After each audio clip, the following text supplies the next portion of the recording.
It's Rome and welcome to another amazing episode of Homefront. And you know what today is? Nurses on set! And today we have Nurse Janelle with us once more. Welcome, Nurse Janelle. Thank you. And I saw we have a full layout today. A full layout. And today we are going to dive a bit deeper into BLS. But this time, we're narrowing it down to infants and children. So Nurse Janelle, take it away.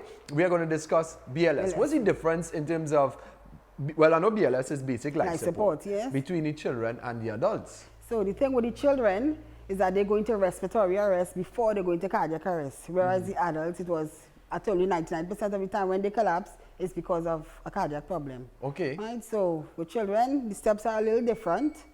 Right. So today we're gonna get a demonstration. Demo, all the All right, way. but let's start one time. Sure. All right, so we are getting ready for a live demonstration. But Nurse Janelle, you were telling me there's a difference in the age groups of the children? Right. Yes, that is right. So we're talking about child and infant. So when I talk about an infant, I'm referring to a person that is less than 1 year. Okay. So we are little babies. I brought mine here today. And then a child, we're talking about from 1 year, and in pediatrics, we see children up to 1 day before the 16th birthday. Okay, so 1 to 16. Yeah, okay. 1 before the day before they turn 16. 16. All right, Before they turn 16. All right. Right? So we have a child here, not an infant. Yeah, and we're going to do the BLS. The BLS. Now, with the BLS, with the compression, because I'm so big and strong, you don't think I will break the child rib? Not at all, not at all. It's not that easy actually to break the ribs of a child, or even anyone. Right? And with children, especially, their bones are quite flexible, so it will actually go in the direction that you're compressing. You have to actually apply considerable amount of force. All right. To cause injury. So we're ready to do this? So we're ready to do this. Okay. Now, before we do it, I knew that you were telling me as well, too, of checking a pulse. But if I check the pulse of the child, and I get a low pulse, do I take the child to the hospital myself, or do I wait for the ambulance to come? Right, so for the child, it might be difficult for you to move the child. So what you need to do, remember you're calling for help. Right, so if you go through the steps, you'll see how it all. All right, okay, well, let's go. Right, so of course, you see the child unresponsive for the collapse, you're always making sure the scene is safe for you to approach.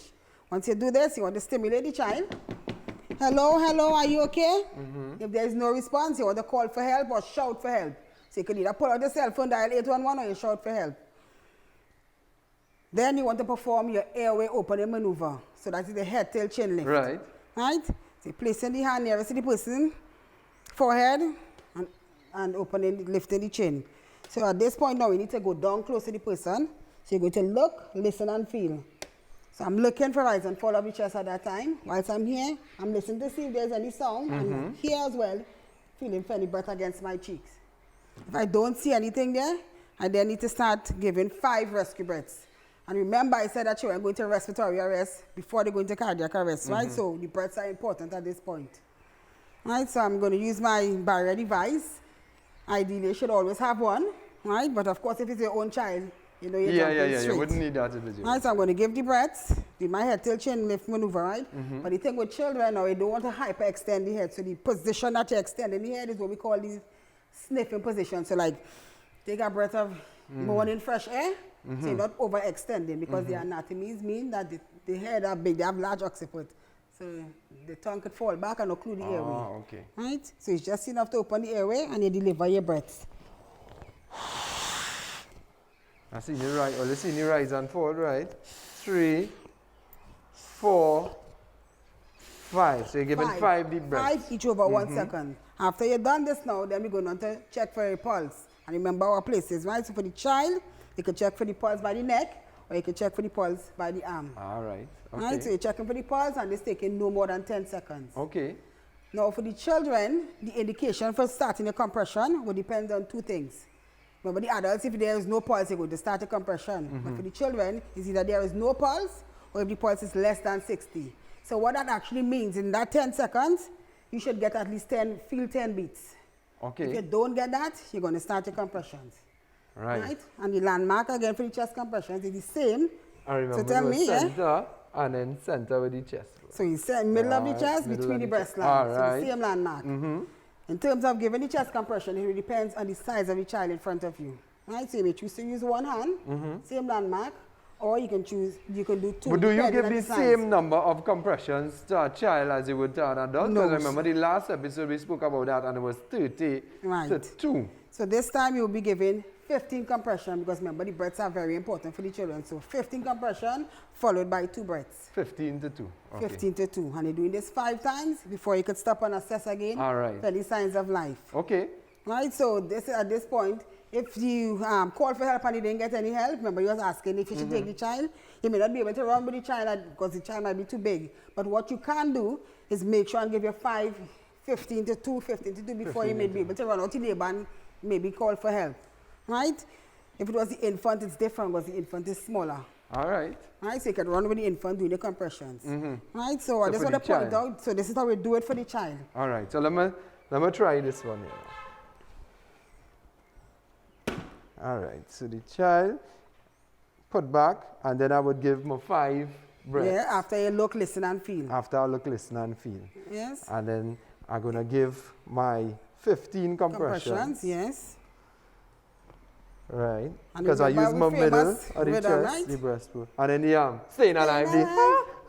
But you're counting, so don't get carried away. Right, 15 compression followed by your 2 breaths. And then I give my 2 breaths again. And you do that I 5 check for times. my pulse. After you do that 5 times. And after I do that 5 times. That's right. All right, good. And I would have already called for help. Help, yes. Yeah, so I'll be waiting for So the once ambulance. you feel you get a pulse that is not less, that is 60 and more, you can stop And the you compression. said with the infant. And with the infant, the little difference is with the infant now, the sport protocol remains the same, but with the infant, the things to consider would be how far you're extending the head. So this one would just be in the neutral position because normally babies, you know, the neck fat, short, most of the time the neck is like this, so the airway could cut off, supply could cut off easily. You just want to put it in a neutral position, so it's just like this. Ah, okay. Right, and then you would deliver the 5 rescue breaths after you look, listen. So you do, and then you do the same thing. Right, and then for the pulse, where you check the pulse now, because the neck fat and short, it will be difficult. You would not check the neck pulse, but you would check the pulse by the arm, and you can even check by the femoral area. Ah, okay, okay. Right, so that would be the 2 differences. All right. And one more, last but not least, you won't put your whole hand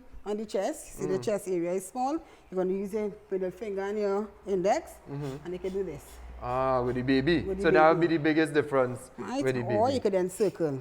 Ah. Right, and with the baby, if you didn't get help, this is when you could do your compression and run into your neighbor. Okay, because okay. you're small enough So to you all saw the maneuver. differences in the BLS with the infant, with the child as compared to the adults. And right now we're going to head into one of our mindfulness moments right here on Homefront.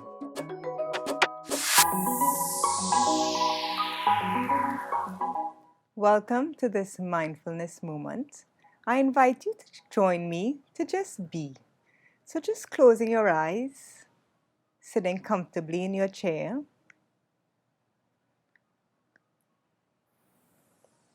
and just taking a few moments to just settle yourself in.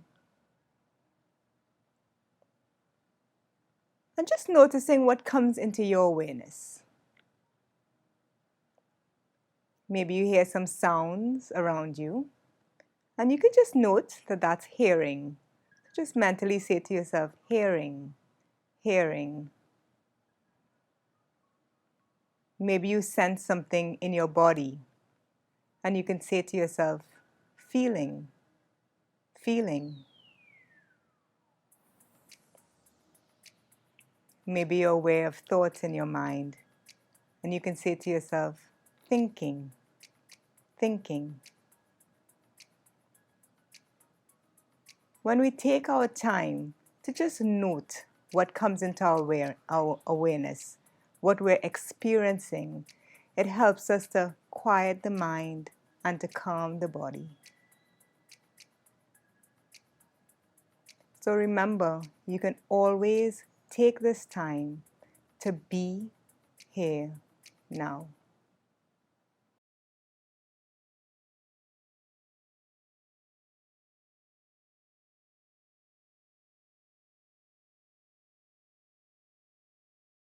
And we're back from our mindfulness moment. I hope you feel a bit more relaxed and calm after that one.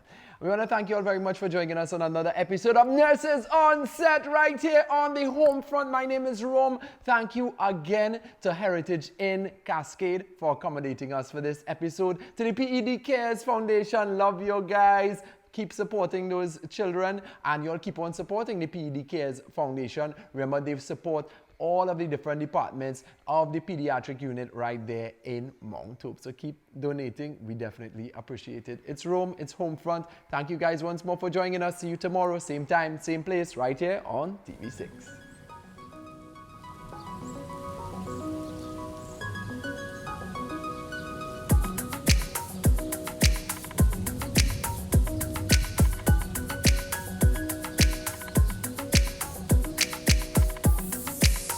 Well done, Nancy.